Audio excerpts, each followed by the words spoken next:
Balita naman mula sa probinsya, inararo ng isang truck ang 4 na sasakyan sa Lingayen, Pangasinan matapos umanong mawala ng preno. Habang nakumpiska naman ng Central Luzon Police ang aabot sa 1 milyong pisong halaga ng illegal na droga.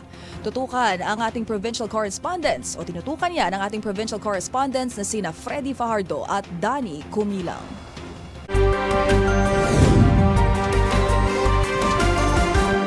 Inararo ng isang truck ang 4 na sasakyan sa provincial road ng barangay Kibao, Lingayen, Pangasinan. Ayon kay Lingayen Chief of Police Lieutenant Colonel Amormio Sumini, naganap ang aksidente alauna medyo ng hapon at sinabi umano ng driver na si Michael Gonzales, 41 years old, residente ng Libis East, Canumay, Valenzuela City, na nawalan ng preno ang kanyang truck dahilan upang mabangga niya ang nasa harapang van na bumangga naman sa pickup at bumangga sa Innova bago pa sumalpok sa SUV. Wala namang nasaktan sa nasabing karambula, ganun pa man ay dinala sa paggamutan ang 5 driver na sumailalim sa alcohol-free na pawang ng mga nagnegatibo. Sa ngayon nasa kustudiya ng Lingayen Police Station ang truck driver na si Gonzales at sinasabi na aayos daw ng kanyang amo, yung may-ari ng truck, ang mga nadisgrasya.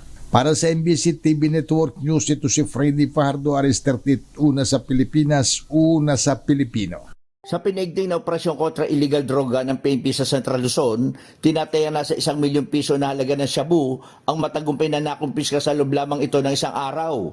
Sa ulat mula sa Camp Oliva City, Pampanga mula kay Regional Director, Police Brigade General Jen Fajardo, sa shabu nakumpiska ang 140.80 gramo habang sa marijuana ay 7 gramo na may kabuang halaga ito na 954,000. Sa 17 ikinasandrang operasyon, nakapagtala ng nahuling 33 individual na pawang mga sangkot ito sa paggamit at pagbebenta ng droga. Samantalang patuloy na nananawagan ang PNP sa lahat ng mamamayan na patuloy silang makipagtulungan sa PNP upang masawata ang lumalalang problema sa illegal na droga, di lamang sa mga lalawigan at gitnang Luzon, maging sa buong bansa.